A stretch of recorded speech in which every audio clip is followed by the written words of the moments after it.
Hello and welcome to Tranquil Awakenings with me, Debbie Ison. On today's episode, I'm going to be chatting to my friend Stephen Blake, and we're going to be talking all about pain. So, welcome, Stephen. Well, good to you. Thank you. Thank you for your opportunity as well, because I like to get the word out to people. So, because people don't realise that you can actually be free of pain. They think you have to manage it or do something with it, but you can actually be free of it. And that's the amazing thing, isn't it, about what you do? And I know I work with so many clients that come to me and they will have been given a diagnosis by some sort of medical professional normally, Yes. that have told them that they will never get any better, that they're going to be in pain for the rest of their lives, or they're going to get progressively worse. And they feel quite hopeless when they've been given that diagnosis. Absolutely. And this is the problem, because that is all that the normal medical view of it is. It's not changed from that, and it's slowly moving that they're understanding pain better, but it still literally is, if you've got chronic pain, well, we're not quite sure why you've got it. So that makes it a bit difficult to diagnose the drugs and everything else that they're going to need for it. So it's usually, they make statements, and I've had this statement said to me because I had arthritis of the spine and ankylosing spondylitis. And the doctor said, well, everybody has back pain. So that sort of stopped you looking for it. And then he said, and we're not meant to be upright. Wow. The human body is, we've evolved to be upright from on all fours. And it's going to take another few 100,000 years before we actually, which is rubbish. I mean, it's totally rubbish. But I appreciate this is what my clients are being told. Mm-hmm. And so when I promote myself and I say, yeah, it's not managing it, it's actually removing it altogether. It's sort of like, oh, you can't do that. There's going to probably be a lot of suspicion with that, particularly if people have been told that actually there is no option for them. They've just got to live with it and get on with it. And that can have a catastrophic effect as well in terms of people's mental health, because it leaves them feeling hopeless. Yeah, I've been teaching this for about 7 years now, and what I teach and the method that I use to get people out of pain hasn't changed a lot. In fact, you were one of my first pupils, weren't you? It hasn't changed much from that, so you could still use that and it would still work just as well. I've tweaked quite a lot of bits to make it make sure it's long lasting, so we get the cause and remove the cause and all that. But I think we were even doing that in the early stages, so it's been tweaked, but there's been a major change in how I think about it. Okay. And so when I talk to clients now, it's not, I turn your pain off, which it was when I started, which is a bit arrogant, really. And it came across quite arrogant, it's sort of like, I turn your pain off, well, should, and it was like, should you? Yeah. So because the body heals itself, I'm now saying to people, well, look, I'm going to help you turn your own pain off. Mm-hmm. And I will need to talk through why you can turn pain off, chronic pain off. Mm-hmm. And that it's more safe to do so than not. So I've just built on that side of it, of actually getting people to understand they're in control of everything. And it's so interesting because pain is really an emotion. Pain is no different to an emotion. Mm-hmm. So if you get a sudden anxiety or sudden anger, it's no different to suddenly being in pain. It's a message from your body saying, you'll need this in a minute, or you need to move away from that, or stop doing that, or here's a warning, you're in danger. So if you see it as a range of emotions as well, I sort of now help people with their emotions as well. Mm-hmm. So by telling them they're in control, and I don't think anybody's ever told people that before. No. You sort of have an overwhelming feeling, and when you have that overwhelming feeling, you don't quite know what to do. You know it's going to be horrible, so you sort of join in with it, and you feel under attack, so you join in with it every way. So I'll show you a technique later on that will be helpful for that. So And I think that was something I found really empowering when I did the training with you. It's getting people to understand that pain is a message. Pain is your body, your mind saying something needs to be adjusted or balanced or changed in some way. But once that message has been received and understood, there's no reason to keep it any longer. Yeah, so the initial pain is a good idea. Mm-hmm. So we've got two types of pain that's recognised. I call it three, but there's two types of pain. There's acute pain. That is pain that's just something's just happened to you and there's still a need for the pain because it's driving you to do something about it. Yeah. So if I was to touch a hot plate and I'd get an immediate withdrawal from it, there is a split second where the brain decides that pulling your hand away is not going to put it in more danger. Yep. You know, if there was open machinery there and I pulled my hand off a hot plate but shoved it in open machinery and it wrenched my wrist off, it wouldn't be better for me. So there's a split second where it's like, what shall I do? And then it goes, this is the best movement. Okay. And with the initial pain, there's a sense of urgency. And that's called acute pain, and it's still called acute pain until 12 weeks later. Okay. But I see that as a standalone thing, where you're in danger, you're doing some harm to yourself, and you remove yourself from the harm. That's one lot of pain. Okay. And then it becomes acute pain to me. So when you move, imagine this is a hot plate, and I move my hand away from it now, what's going to happen is that's going to be really urgent, it's going to make me move away from it, and it's going to be really painful, it's going to be really sharp pain. Yep. So pain has different attributes to it, but I never usually look into that with chronic pain. There's no need because it's unnecessary. So you get this initial really sharpness of pain, and that's almost always a 10 out of 10. Yeah. Because that isn't, if you had a chronic pain, that level of that 10 and that sharpness of 10, you couldn't survive. You couldn't function, could you? No, you couldn't do anything. So when somebody says they've got a 10 out of 10 pain, they're not meaning that it's the same as that. No, type it's of different pain. type, yeah. So what happens immediately that I've done that, I'll check out if I've done any damage. So this relies on the brain working out, have I done this sort of thing before? What am I likely to expect? What am I looking for? And then the eyes join in, the memory bank joins in, and you look at your hand. Now, if I've not got a blister or anything, I'll probably just get a sense of heat there. Yep. And if it's caught it a bit, it might feel like it's on fire.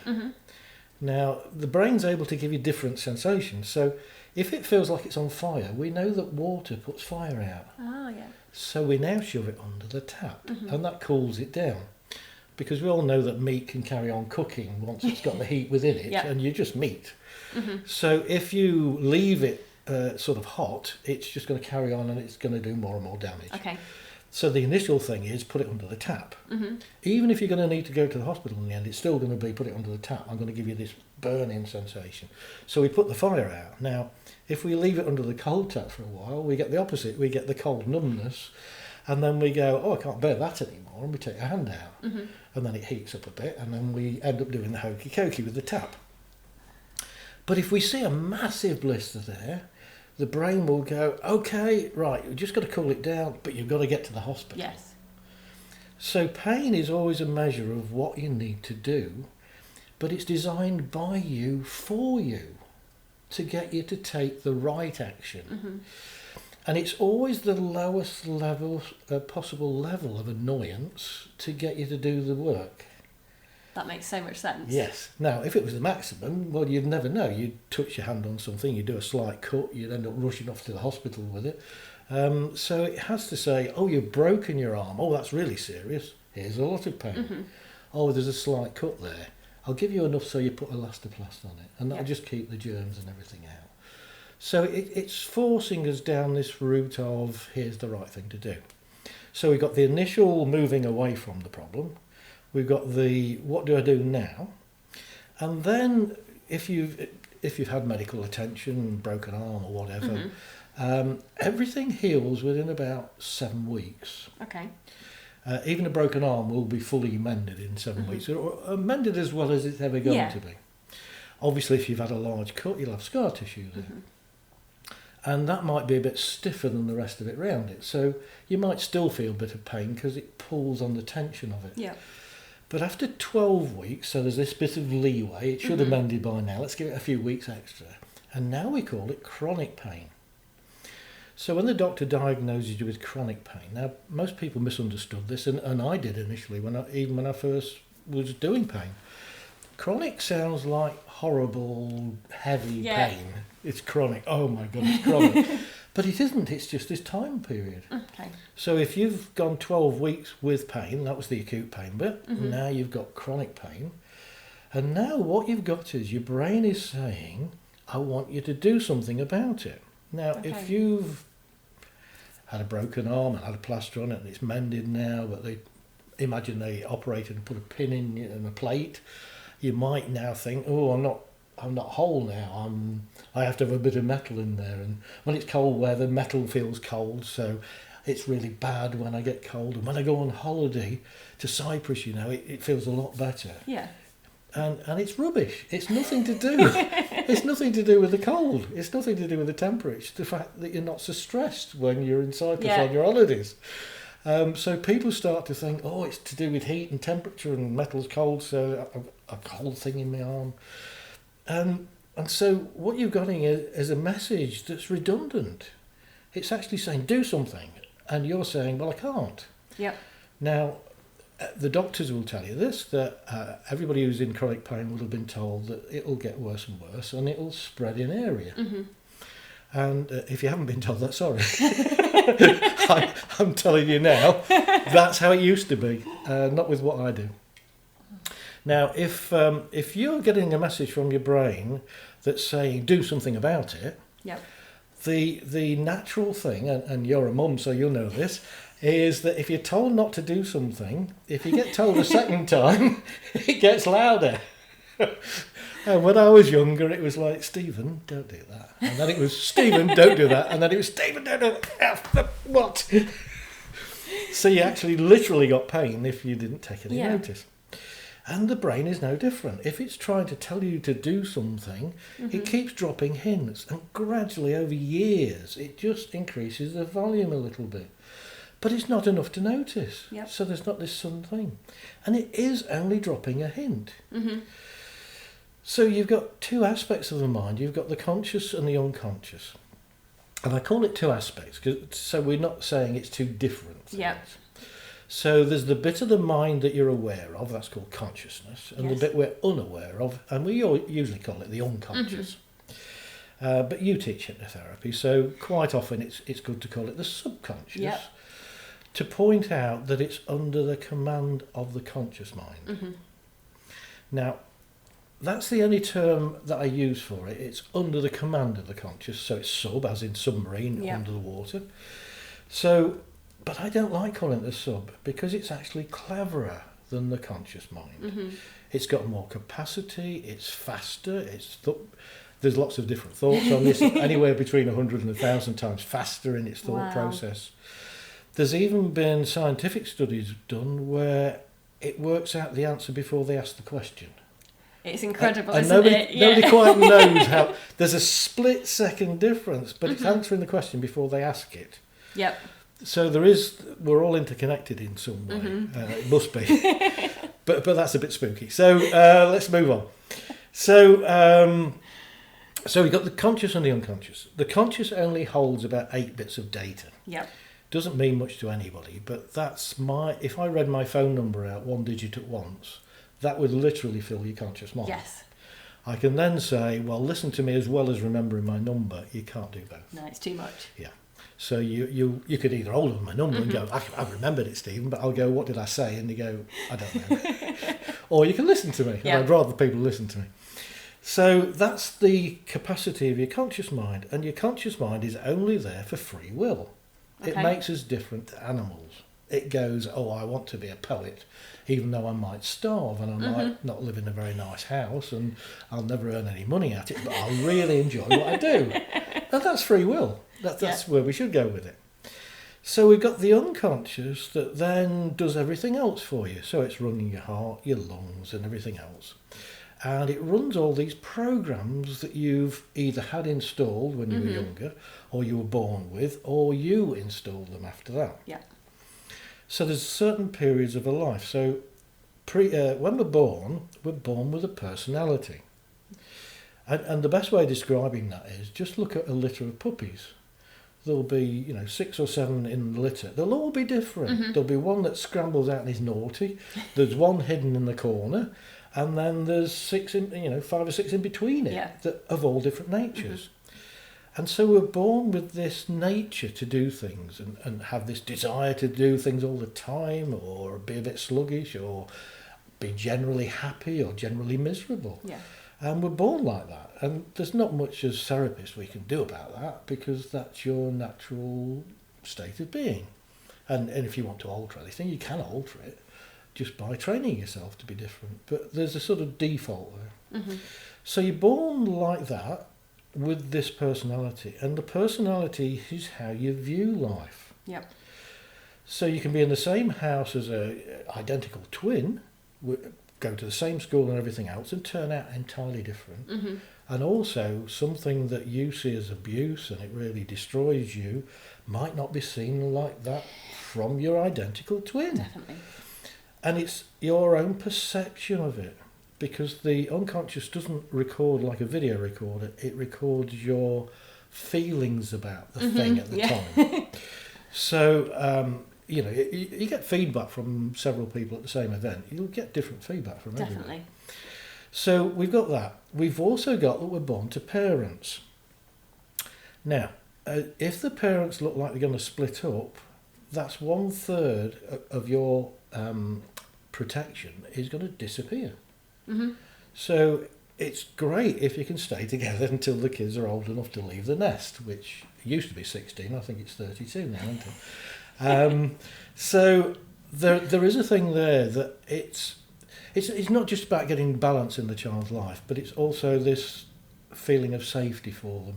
Okay. Because they're getting both sides of it. They're getting the caring, loving nature from one side and the stronger sort of provider side as well. Okay. And we've all got that in us anyway. We have, in equal, not so equal shares, but and proportionally different.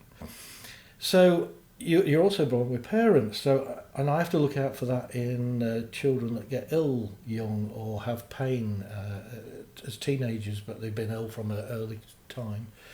And it quite often relates to the parents about to split up, or the children. That's fascinating. Children thinks the parents split up, and I've come across it a lot where children get leukemia at an early age. Gosh. And I honestly think, because it's happened so often, and it's always based around that the parents are going to split up, I really think that the body actually installs an illness to keep the parents together. Wow. Because if you're going to lose 1/3 of your protective system, that's scary, isn't it? That's scary as a child. So if you can pull that protector in again, you've got all your 3 sides of it, and your body then could say, "Oh, we don't need this scary thing anymore, Okay. and I can let go of it again." All right. So it's a sort of temporary thing where it goes, "This is horrible, but at least your parents will stop fighting with each other and they'll fight over you." Right.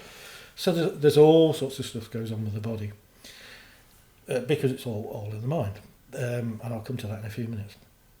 So then you've got programs that are installed in you until you're about 6. And when I say installed in you, it's because you don't have much of a conscious mind. It's not fully developed until about 6 or 7. So as a therapist, usually I'm taking people back to about 5, 6 or 7. That's the usual age that I'm taking them back to find the original cause of anxiety and stuff like that. So up until that age, because your conscious isn't fully developed, you're not aware of right and wrong as well as you should be. And this is why it's difficult to punish children, because they don't really know that it's... You might tell them that it's wrong, but they can't join in with that concept. No. So they see things happening and they join in with it. Mm-hmm. And this is how they learn to walk and talk and everything else. So it's a really good learning process. Definitely. But you see, if you're a young child and a bigger child snatches a toy off you in a play garden or something, you don't say, "Oh, that really hurt me, I'm never going to do that to another child." You find a smaller child yourself and you snatch off the smaller child, because that's just what you've just learned. You know, it might feel horrible, but now I've got the toy. So we go through that up until about the age of 6. And then we get a little bit more careful about what we're learning, and is this right or wrong, and do I want to do this? Why am I being forced to do this? So this is why kids get stroppy as well. Yep. And then as they get towards 16, they're growing into adults, and they go through this, not all of them, but and I didn't, but you go through this sort of angry stage of fighting against the parents, and because you want your freedom, but you're not ready for it yet, but you think you are, and you're testing out becoming an adult. Yep. And then we go on to colleges and universities and things like that, and we still have to fit in with the norms. So all the time we're getting all these programs, and we can literally fight them after 6, but we have to join in with them to some extent to be part of normal society. So we've got all these programs running. Now, when people see me as a therapist, and I've dealt mainly with anxiety initially, and I then found out that the neural pathway for physical and emotional pain is the same neural pathways. Wow. So everything I learnt from anxiety I could map across to the physical pain work that I used to do. And so it's all about this finding out why somebody got the thing in the first place. So with anxiety, it's finding out the cause, dealing with the cause as an adult now instead of as a child, and getting them to see it for what it was. And usually it's not happened since, so it's a trauma or abuse or something like that. But it can be quite trivial as well. It's what one guy I dealt with, I mean, about 6'6" and built like a tank, frightened to death, just very anxious. And it turned out he was in an exercise class and had to crawl between 2 benches, and he was too big and he got stuck, and all the kids laughed at him. But he was big for his age. You know, he was older than the class and all that. And when I took him back and we saw that, he recognised, well, if he'd have been in the audience, he would have laughed. So suddenly this thing that screwed his life up for like 40 odd years went. Because it was like, oh my God, is that all that's messed me up? And it's so amazing, isn't it, that change in perception. And I get it time and time again. I experience a lot of clients that have had horrific abuse, awful things happen to them. But there's also a lot of clients that come to work with me that it hasn't been anything like that. It's often something that we as adults would see as being completely trivial. But to that child, it's brought up such overwhelming emotion. It sort of gets stuck there. So I had one lady quite early on in my career who, she came to me and she was over 30 stone. She was really struggling with her weight. And she's like, something awful must have happened in my childhood that I can't remember. So I took her back and we got to 11 years old. She was playing in the garden with her cousin at her grandma's house. Grandma gave her and her cousin a packet of crisps. Mum came to pick her up. You're not having those crisps, you've already had a packet today. And she felt so angry. How dare anybody tell me what I can and can't have to eat, and whenever. I'm going to choose what I want when I want from now on, and no one can stop me. And it was just this sheer like, I'm going to eat what I want. And it was a programme that had just got set in there. So as soon as we could identify that from the adult perspective and look at it and think, well, Mum wasn't being unkind to you. Mum was trying to look after you because you need the appropriate nutrition, because that's what food is all about. She could let it all go because it was no longer perceived from that 11-year-old's perspective anymore. And this is the thing, that there's so many books written about being screwed up and all this sort of thing, that and I've even read things recently that are so stupid that you have to kill your old self to build the new self. Okay. You know, you have to let that bit of you die, and what rubbish. You've got one program that causes you to have this anxiety. And when that program goes, the anxiety drops down. Now, if I explain my fire alarm analogy, it's really helpful. Because I talk about, I don't remove things, I reset the system.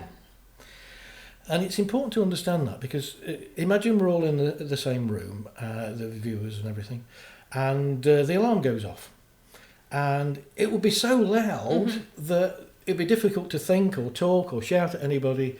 And so literally you do what you've been trained to do from a child, which is leave the building without collecting your objects, and don't run and all this sort of thing. Because what the alarm is saying is, get out now or you die. And it's such a strong message. Now, it's no different to pain or anxiety or anything else. It's a message that's getting you to take action or preparing you to take action. So when we're a child, we have to be taught not to run so that we don't end up as a pile of bodies in the doorway all trying to fight each other. You know, we walk out even though it could be dangerous, but it's not dangerous. You know, we're not on fire. But it could be really serious. So it's just this warning, and we know how to behave with it. So imagine now we're in the building and I now say, well, we'll carry on. And you all go, no, get out, Stephen. So you get out of the building. And when you get out of the building, you wait outside and somebody calls the fire brigade. Now, they could be better off if they turned the alarm off so they could listen to each other and shout, kitchen's cleared, oh, it's in the bathroom, everybody in the bathroom. But they don't clear up the message until they resolve what the problem is. Yep. So I'm the same. I can't work on somebody unless they've been to the doctors with it and they've diagnosed it properly. And that's so essential, isn't it? Yeah, because absolutely. there could be something underlying. Yeah. And I remember when I trained with you very early on, there was a lady who had also, I don't think she'd actually trained with you, but had heard about the training. And she was having some palpitations in her heart, and she decided she was going to try and switch those off, and of course she couldn't switch them off because she was, I think she was having a heart attack, or there was something more serious going on. And I think that's the thing, isn't it? You can only switch it off if it's not something that needs to be dealt with, and it's so important that you get that medical sort of. So this is the beauty of my work. We're going to the very part of you that decides what level of pain you need. Whether it's pain to get to the hospital or pain to put an elastoplast on. We're going back to that very part of you that decides the pain message, and we're saying, can you review this? Yeah. But if I just said to you now, oh, you're in pain and I want your body to review your pain, it would use all the same things as why you're at that level currently. Yeah. So I have to tell you loads of reasons why it's better to be out of the pain than to stay in it. When it takes that into consideration, suddenly it comes up with a different calculation. Yep. Now, normally, I'll remove the pain back down to the base level again. I'll reset it to 0. Remind me to come back to the smoke alarm theory. I'll reset it. So it normally does that. And we had 216 feedback forms that we just happened to collect from. When I train people, when I do it live, I've been doing Zoom for a few years now, but when I do it live in a building, I get somebody in I've never met before. I've had a 2-minute discussion with them on the phone. Typically somebody with fibromyalgia. And I just make sure that they're up for it and it won't cause them any problems if they get free of the pain, like losing all the benefits and the house and the car and the kids and everything. So I just check them out on the phone, make sure they're up for it. And then I bring them in and I just start all over again. I say, well, we had a couple of minutes on the phone, but I've forgotten what you said now. So what is it? And I work on them in front of 5-6 students. And I remember that really well. And I think what I really liked about that was it was your approach that you took. So we were seeing it live, but also I'd worked with 2 or 3 male trainers prior to that. And they tend to take a bit of a different approach. Now, how do I word this in a non-offensive way? It was almost I'm here in this sort of like God complex. I'm here to do this to you and you will be changed and you will feel better. And there was quite a lot of ego. So I found it really refreshing to watch you because you had a level of authority and you were quite direct with what you said, but you did it in a kind way. There was that good balance, and it showed me a way to perhaps be a little bit more assertive in the way that I worked, in a really manageable way, though, and in a really helpful way for the client, rather than seeming aggressive or controlling. Yeah, because you see, this person's probably tried everything, and usually I get people where they have literally tried everything. They've been to 40 different types of therapies. A woman last week had spent $30,000 on a treatment so far. So I work on somebody at the beginning, and typically with fibromyalgia, because I already know the story, and I'll talk about stories later. But if we find the story, that's how we get rid of the problem. That's the cause of it remaining. So we get rid of the fear of whatever it is. So I work on them, and then usually takes about just less than an hour. But it enables me to show as well as tell. So it's not just, this is how it is in the theory, this is me working on somebody. Which was quite funny because somebody left the training one day and said, Stephen's so brave, he gets this person he's never met before and he just works on them. What if it didn't work? And I'd never thought of that before. And it frightened the hell out of me the next time I worked on something. But because I have this attitude that it's not that I know it will work, it's just that I don't even think that it won't work. And I think that's a really important belief system to have, isn't it, when you're doing this sort of work, because you need that conviction. And I think if you're giving that message out there in your body language, the way you're speaking, that's instantly going to put your client at ease, and Something it's going to happens. facilitate that change. Absolutely. So I work on somebody, I get them out of pain, they come back in the room, everybody's sort of delighted, that person cries, hugs me. You cry quite a lot as well, off. which I love to see. I always like it whenever I've seen you get somebody out of pain and your eyes fill up with tears, and I just think that shows just how caring you are, and this comes from a place where this really matters to you. You're here to make a big, important difference. I've got worse since you first met me. I sometimes tell stories that I might have told 10 times, and I told one the other day about a guy. I handed him a chair because he couldn't lift his grandchildren up, and I did a treatment. I put a chair in his hands at the end, and he just sobbed. Oh. And I told that story about 10 times, and the 11th time I told it, I just wept. Oh. Because I suddenly realised what it meant to him as well. It's life-changing, isn't it? And you're helping that to happen. And you're the facilitator. I just love it. Anyway, so I'm moving. I entered about 5 different topics here and not finished any of them off. So what happened was I'd get a feedback form filled in by them. I'd train the students up, and when they'd finished, literally we had a tea break, and 10 minutes later I'd bring people in for you to work on. Mm-hmm. And it would take 15-20 minutes, and we'd scroll through the people that were in the room, 4 or 5 people, and they'd all work on somebody, and occasionally if they were struggling and they asked for help, I'd join in a little bit. But in the main, they would work on them themselves, and they'd get people out of pain. And they'd fill in, that person would then fill in a form for the therapist that worked on them. This new therapist that worked on them. I remember being terrified when I had to do that in the group, full of everyone else just observing me. You did very well.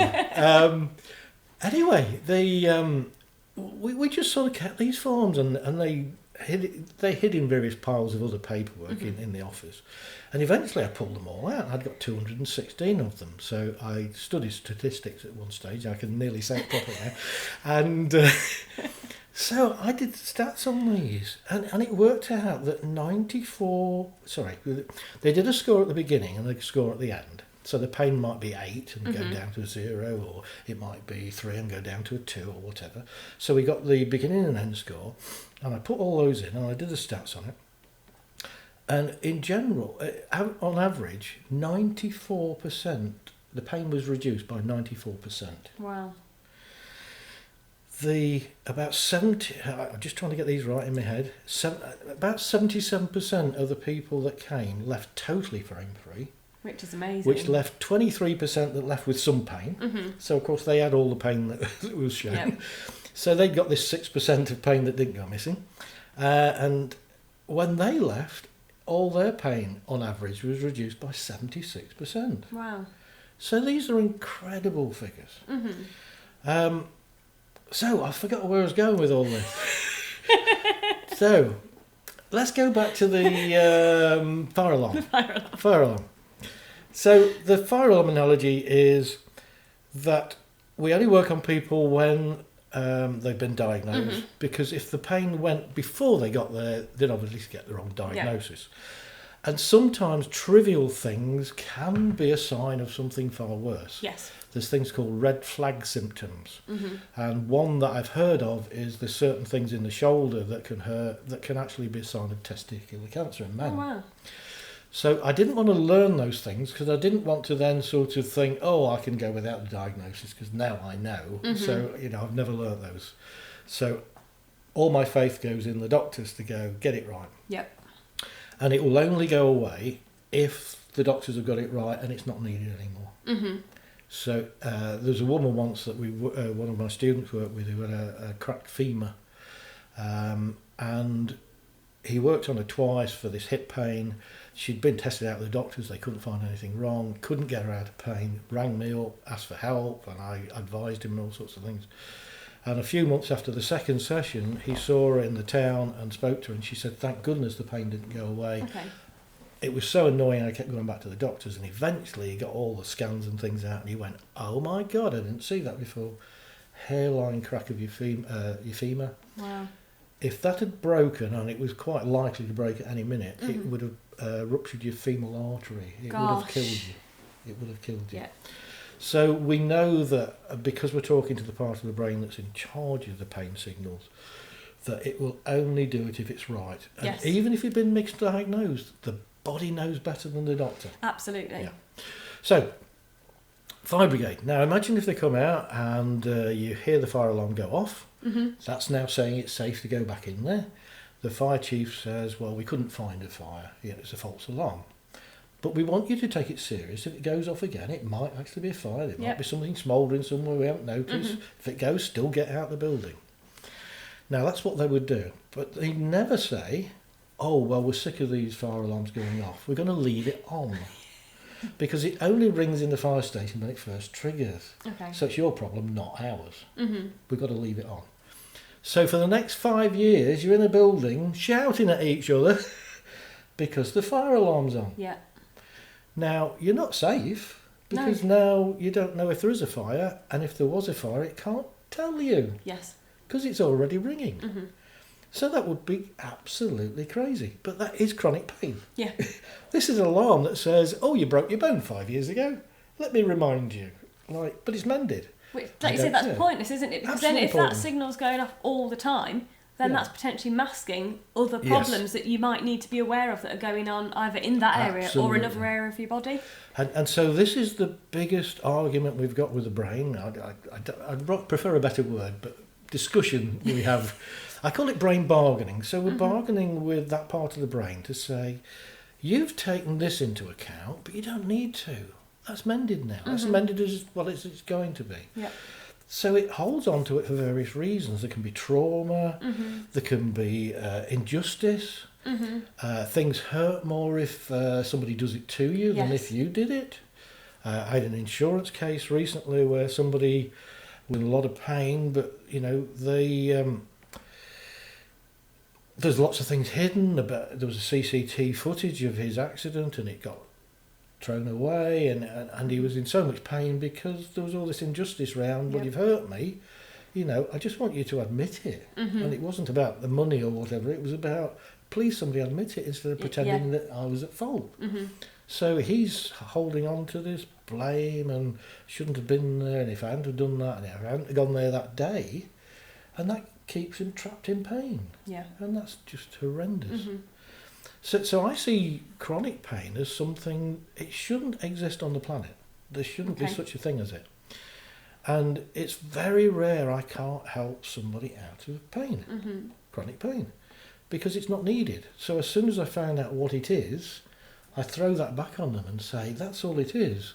Do you want to stay in this pain? Are you willing to let go of that particular thing? And if they say I want to let go, then I just talk to them in a way that their body goes, right, I'll let go. So the main thing that I've pulled from teaching it for 7 years is that when I talk to people now, I'm talking to them consciously. I've stopped doing the trance work because I don't feel it's necessary. And a few people quite wrongly fear hypnosis. It's not anything like anybody thinks, but we won't go there because that's a half an hour topic. So I say no, it's not. It's not true. Anybody says hypnosis, I'm not saying no because I don't like hypnosis, because it comes from hypnosis. I'm actually saying I don't need to do that because I can reach your unconscious anyway. So when I'm talking to somebody, if I use a lot of logic and common sense and care for them, like you pointed out, if I'm actually showing them that I'm really interested in finding out what it is and helping them get rid of it, then they go along with me. And if they're doing that, then the unconscious is not trying to fight me. It's not rejecting things on the basis that, well, I know better than that. It's listening and going, well, yes, I do take that into account. Oh, no, you can't do anything about it. Oh, so I'm giving you pain to get you to do something about it, and you can't do anything about it. Oh, so I could perhaps just stop sending the message out. And this is the thing that people don't get, that it's instant. Because pain comes on an instant. You touch a hot thing, you don't want to wait 5 years for it to go, hey, that was hot 5 years ago.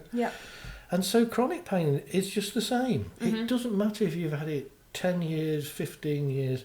In one case, I spoke to a guy, he'd had pain for 59 years. Wow. He was 76. And it was all from lifting a cement bag when he was 17. And in 2 minutes, it's going to take me longer to tell the story than it did for me to get him out of pain. I literally found him at an event. I had a stall there. He was running the event. And elderly guy, quite tall, but literally in agony. And I said, I can help you. And he said, well, you can't. I'm 76. Even if you could help me over what it was originally, I'll have arthritis there, and I'll have all the usual elderly things. Yep. Well, I'm 70 in April. I tell you what, age is nothing. It's absolutely nothing. Anyway, so I ignore all that and I say, well, how did you cause it? And he said, well, I lifted a bag of cement when I was 17. And I said, a lot of people hurt their backs.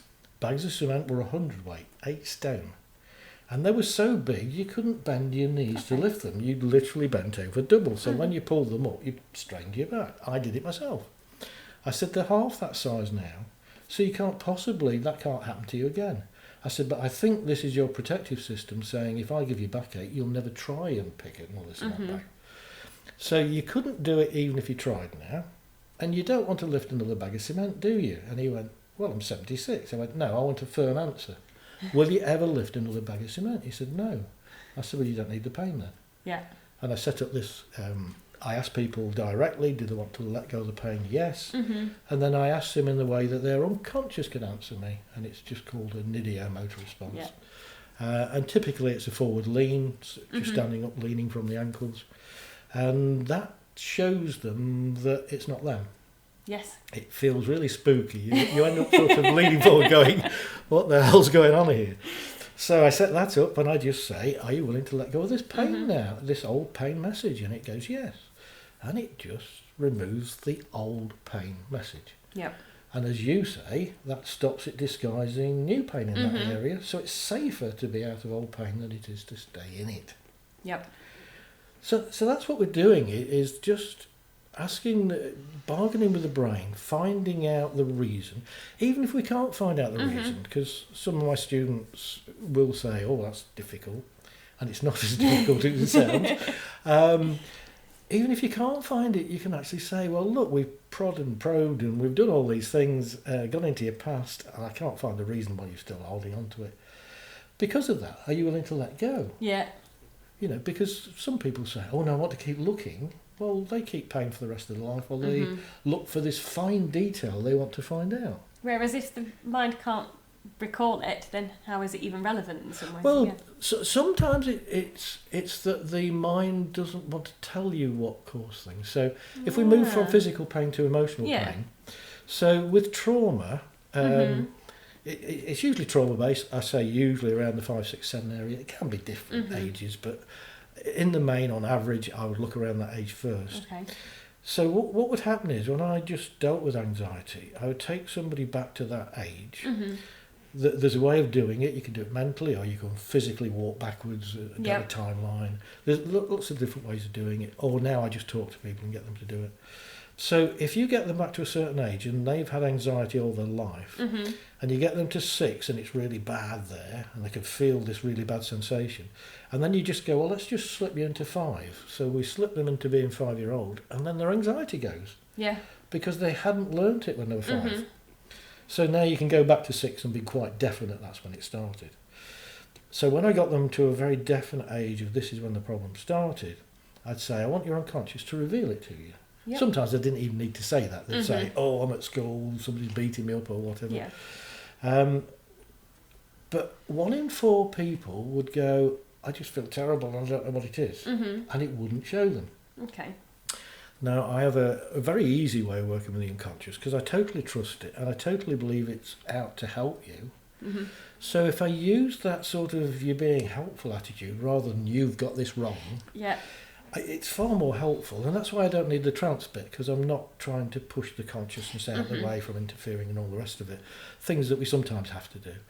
So I'm talking direct to the unconscious and I'm saying, well, look, you don't know this. This person's had this problem all their life, but I help thousands of people get rid of this.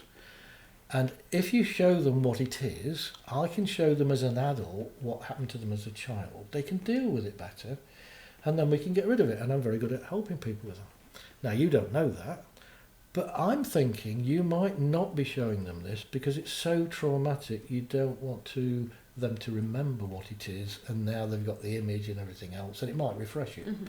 So I would agree with you if you don't want to show them it.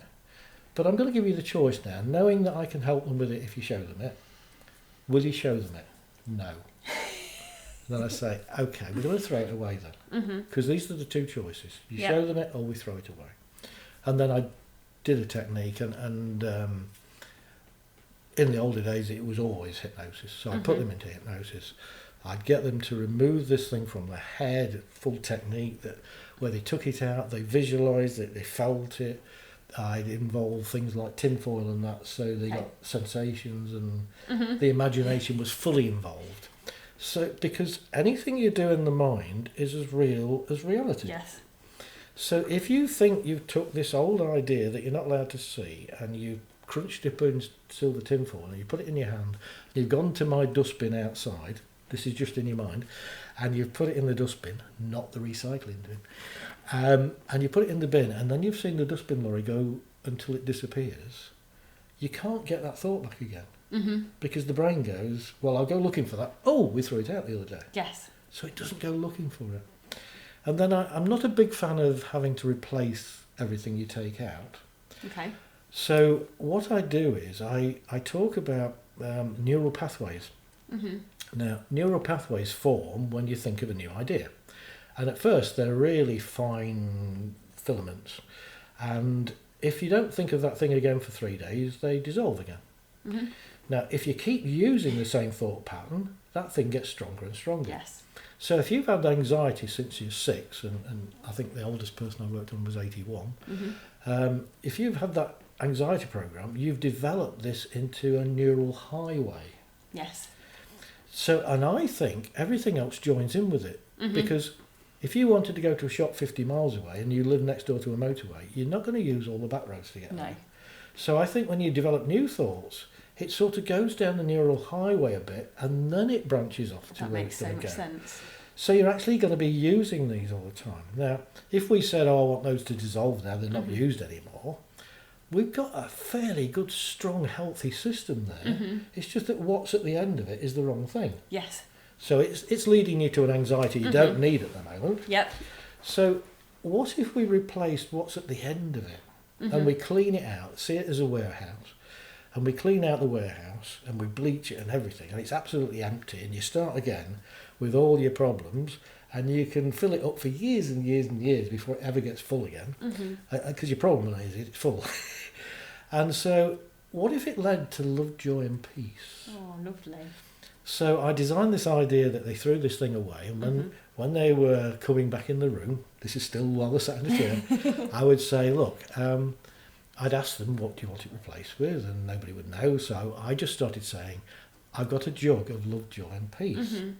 Now, I'm just going to pour that in your head. And so all those neural pathways are going to take it to the end destination. And whenever you would have been triggered for that old anxiety now, you're just going to get this feeling of love, joy and peace. Okay. And I'd say, now I'm going to tell you why I've chosen love, joy and peace. Because, oh God, I'm quite emotional. I chose it because you can't run out of those things. No. You see, if you give love, joy and peace away, you get more of it back than you gave away. And it has to be unconditional. You see, people don't understand unconditional love. I have unconditional love for everybody on the planet. Yes. Doesn't mean I like what some people do. And I know I'm to put up with crap. Yes. But it does mean that I respect them as a human being for they're probably doing the best with what they know and the facilities they've got. Exactly. Even if sometimes it might seem evil.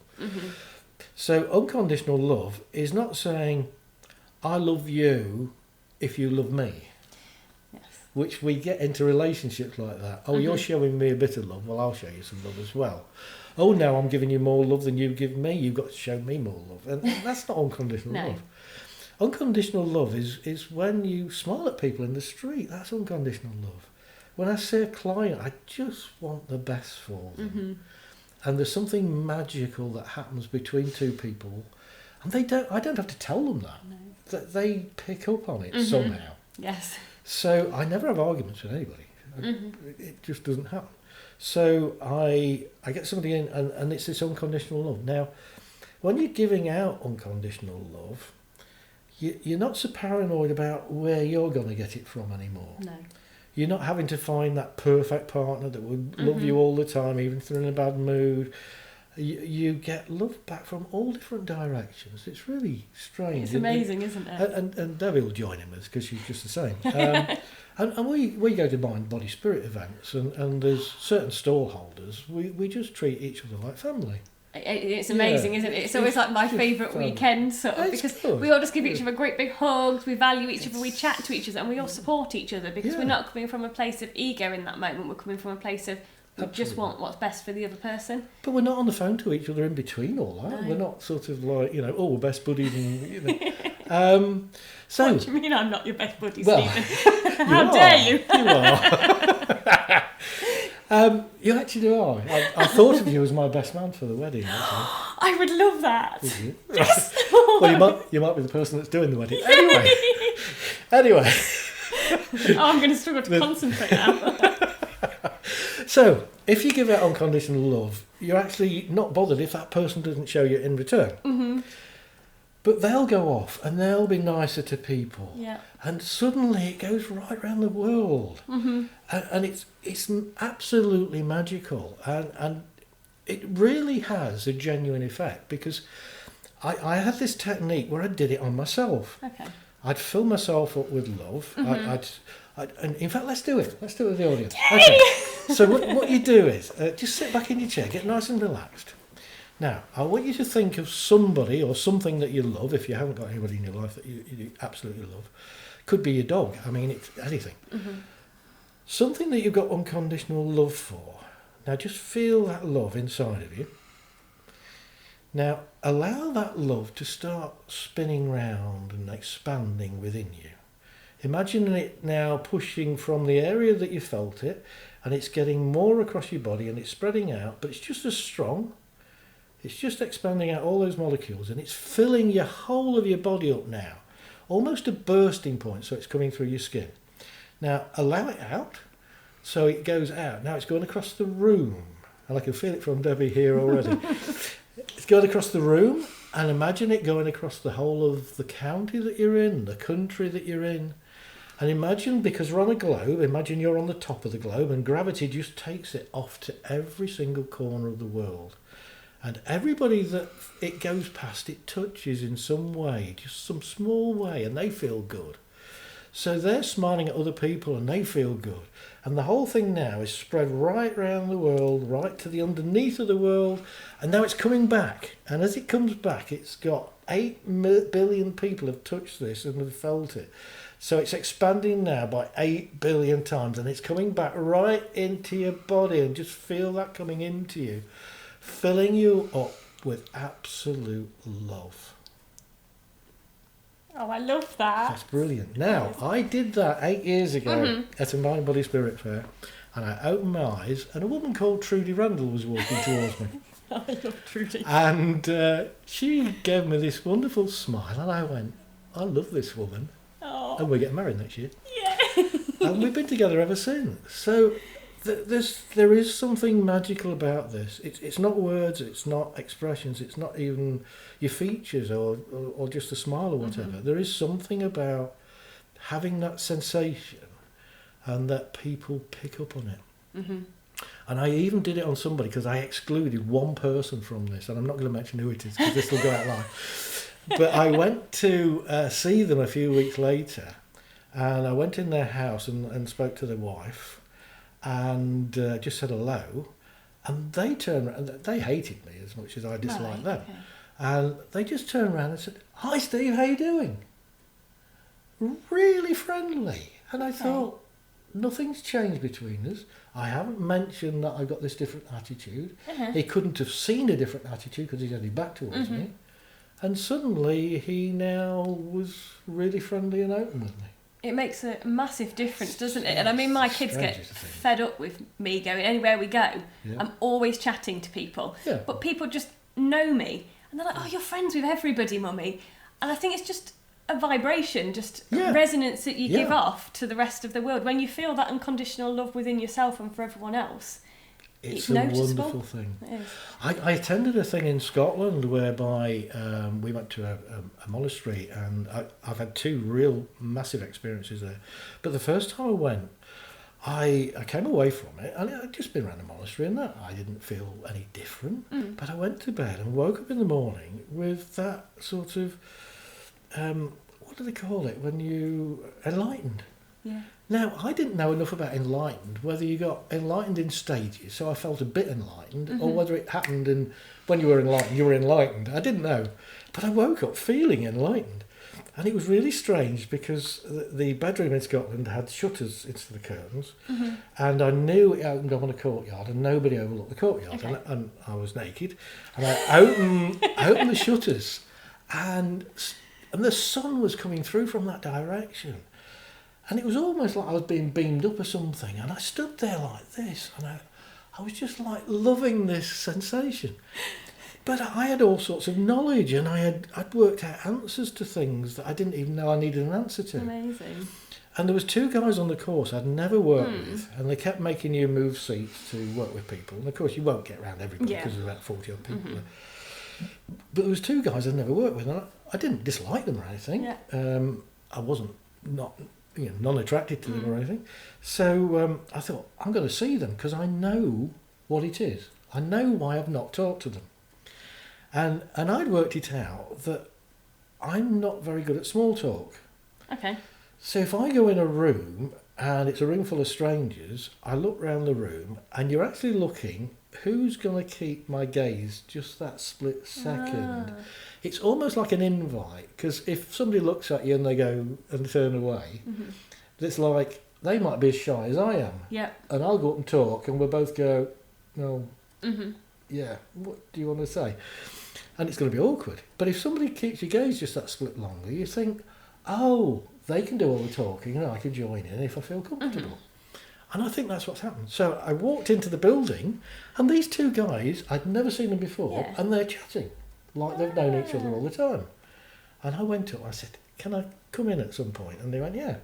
I said, I've just worked out, well, I've never worked with you. And I gave this theory, and I said, but you 2 are getting on really well. I've never seen, oh no, we just worked out that we get on. And he said, we've only just met 10 minutes ago, and we decided that this. So on this basis of this theory, the guy did it for his topic to work for his masters. Wow. Because his wife goes in shops and talks to the person behind the till and all that. And he doesn't know what to say. So he mirrored her for a while, and he just went around doing this and sort of like, what do you talk about? What do you say? How do you... So there's something wonderful about having this openness, and you do get so much love back. And we've drifted right off topic. We have. And we're almost coming to an end as well. We'll just have to come back again another day. Well, that's why I did it. I'll be able to watch this back and go, all right, I need to make some notes next time. But I think it's these discussions that I think are helpful to people because, set pieces I don't think work very well, and it gets boring. And sometimes, your mind works on things to finish off the conversations we haven't finished. Yes. But the whole purpose of this really is that if you've got chronic pain, you don't have to put up with it for the rest of your life.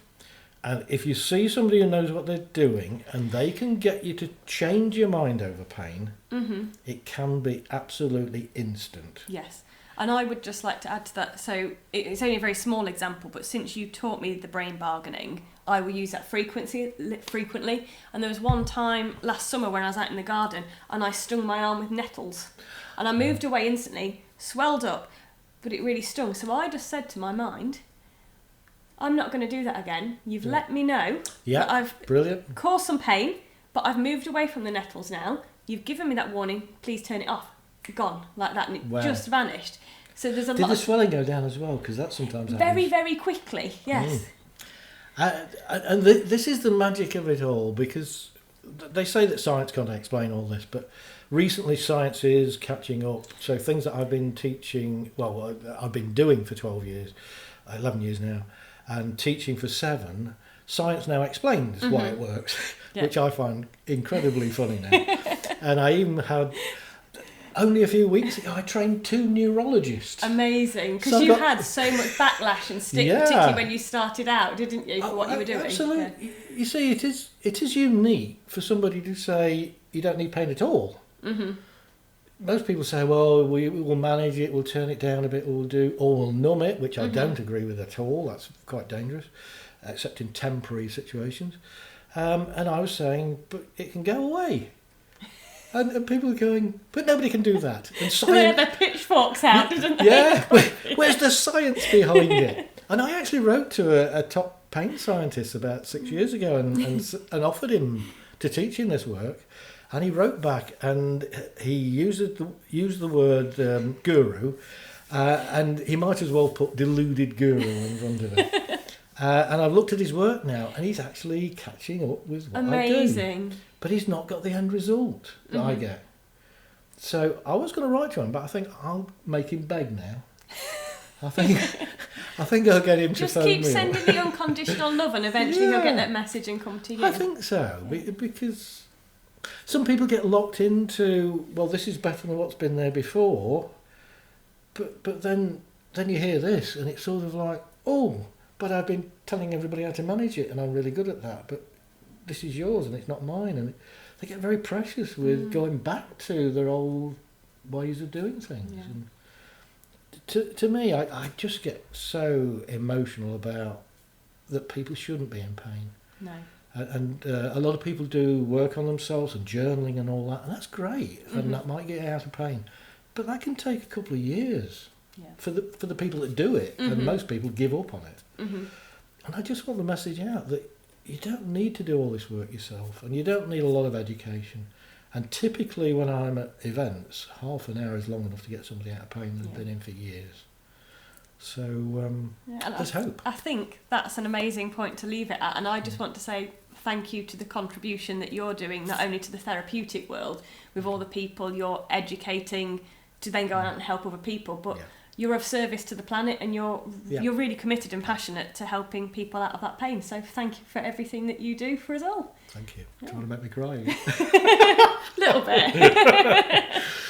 So thank you ever so much for listening to us today. If you've got any comments or any questions, please do contact either myself or Stephen, and he's of OldPain2Go, as you can see on his shirt here. So whatever you're doing, have a brilliant day, take care, and I shall speak to you again soon. Bye bye for now. Bye.